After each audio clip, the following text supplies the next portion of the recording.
Hello students, Assalamu alaikum. This is Laiba Tariq, your biology instructor from tutoria.pk. Today we are doing a brief overview of your chapter 13, that is the immunity. If you remember, हमने chapter 5 और chapter 6 में viruses और microorganisms के बारे में पढ़ा था. And I have told you कि उनमें से कुछ के पास ये ability होती है कि वो आपकी body के अंदर जाएं और disease cause करें. So, आपकी body को protection चाहिए होती है और इसी protection को हम immunity कहते हैं. Immune is derived from the Latin word meaning the safe or free from the burden. हमारी बॉडी में 3 lines of defenses होती हैं. First line of defense, second line of defense and third line of defense. पहले बात करते हैं first line of defense की. इसको first line of defense इसलिए कहते हैं because it acts as a physical barrier against the foreign body. Let me ask you a question. Why you wear the mask?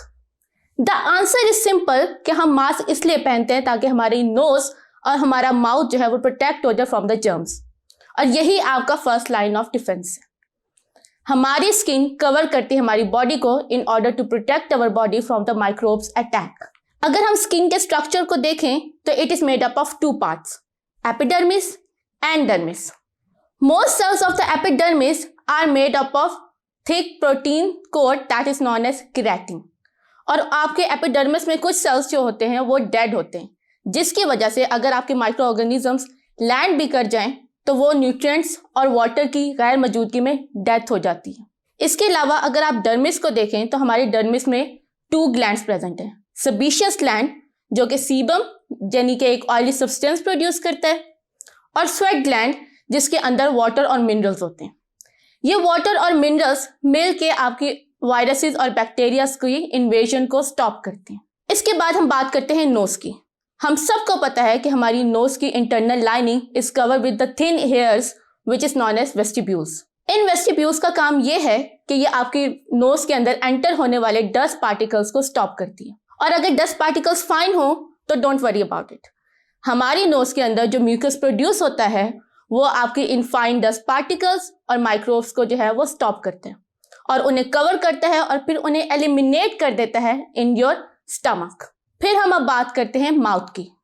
आपको पता है कि हमारे माउथ में सलाइवा जूस प्रेजेंट होता है. उस सलाइवा जूस में सर्टेन एंजाइम्स होते हैं जिनका एक ही फंक्शन होता है कि वो आपके माउथ में यानी कि फूड के जरिए जो आपके माउथ में एंटर होने वाले बैक्टीरियाज और वायरसेस हैं उनको किल करें.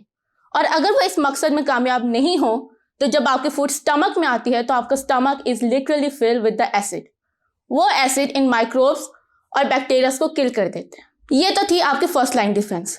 ये फर्स्ट लाइन डिफेंस आपकी बॉडी को बिल्कुल इसी तरह प्रोटेक्ट करता है जैसे आपके घर के अराउंड एक वॉल आपके घर को प्रोटेक्ट करती है. अब हम बात करते हैं सेकेंड लाइन डिफेंस की. अगर आपको कोई इंजरी हो भी जाए तो जिसकी वजह से आपकी स्किन डैमेज हो जाए और एक्सपोज हो जाए और माइक्रोब्स आपकी बॉडी के अंदर एंटर हो जाए तो फिर बारी आती है सेकेंड लाइन ऑफ डिफेंस की. सेकेंड लाइन ऑफ डिफेंस को हम नॉन स्पेसिफिक डिफेंस सिस्टम भी कहते हैं क्योंकि ये किसी भी एक खास माइक्रोब या सेल के अगेंस्ट टारगेटेड नहीं होता.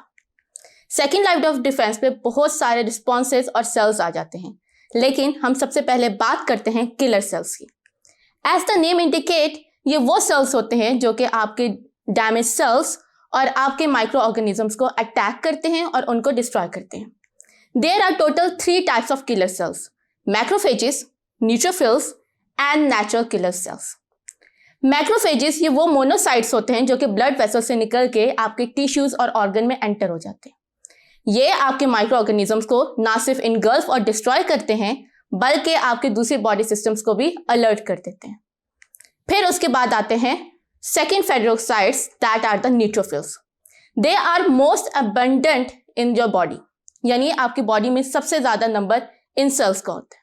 ये आपके बैक्टीरियाज को और माइक्रो ऑर्गेनिजम्स को भी अटैक करते हैं और उनको इनगल्फ कर लेते हैं, लेकिन इनका लाइफ स्पैन काफी छोटा होता है as compare to your macrophages. आखिर में हमारे पास आते हैं नेचुरल किलर सेल्स.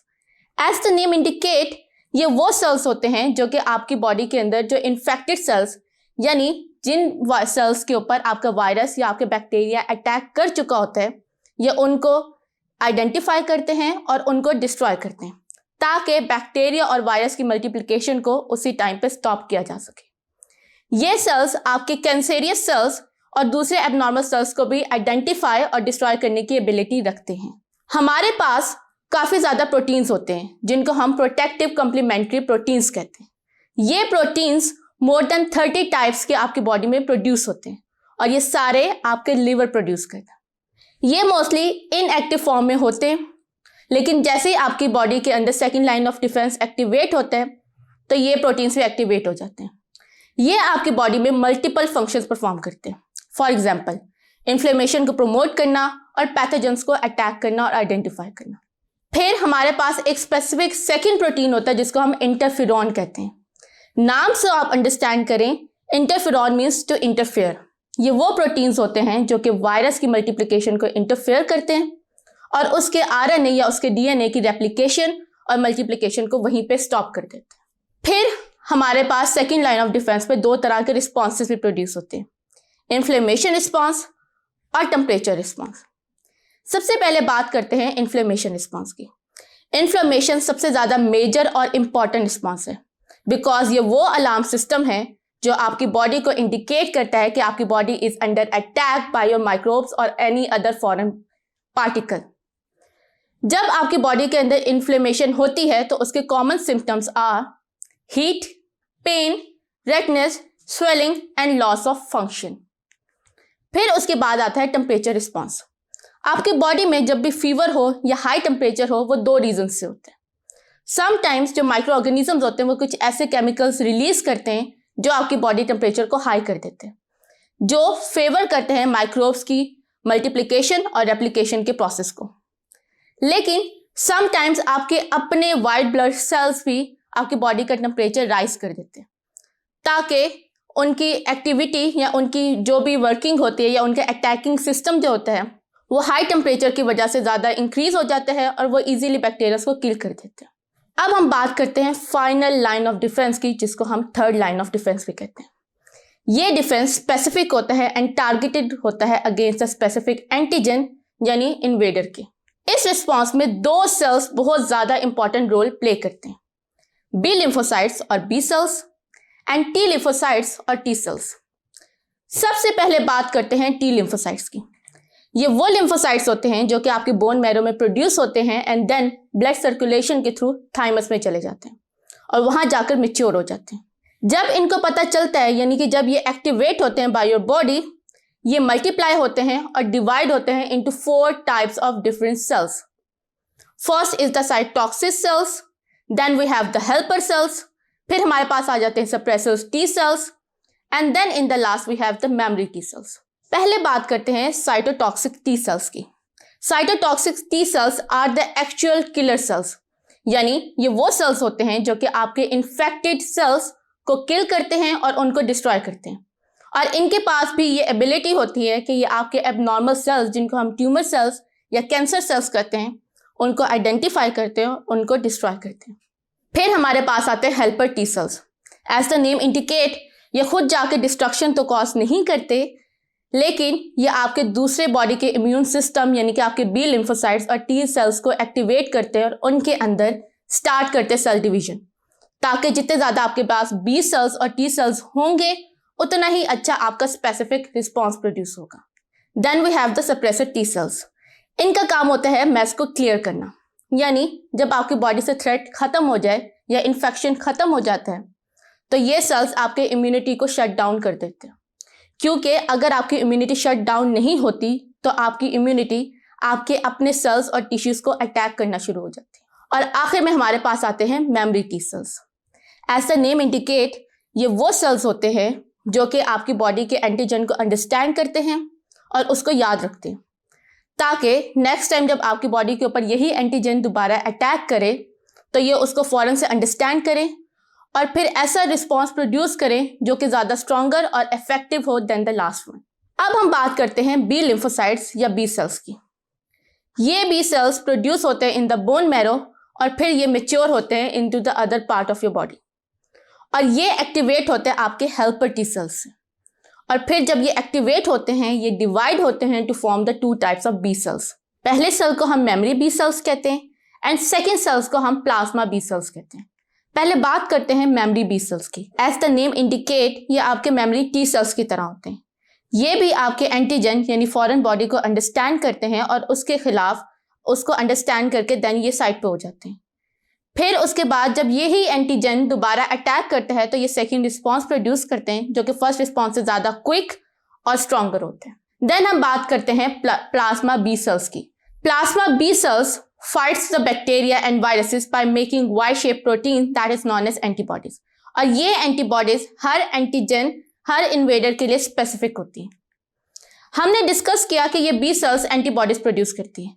एंटीबॉडीज के अगर आप स्ट्रक्चर को देखें तो antibodies are very important proteins that are release by the B plasma sales.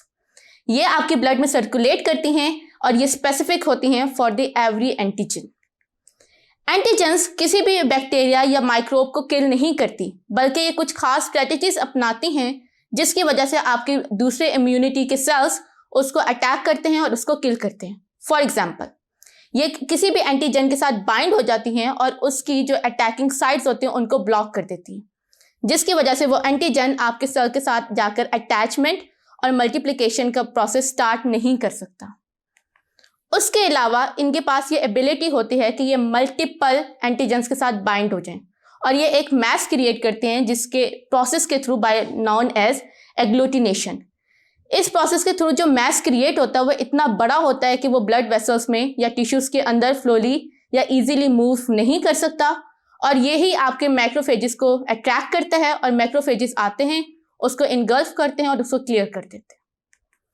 उसके बाद ये आपके कॉम्प्लीमेंट्री प्रोटीन्स जो कि लीवर से प्रोड्यूस होते हैं उनको भी एक्टिवेट करते हैं। अब हम बात करते हैं इनबॉर्न और इनिएट रिस्पॉन्सेस की। हमारी बॉडी की इम्यूनिटी का एक ही पर्पस होता है, to protect your body against any invader.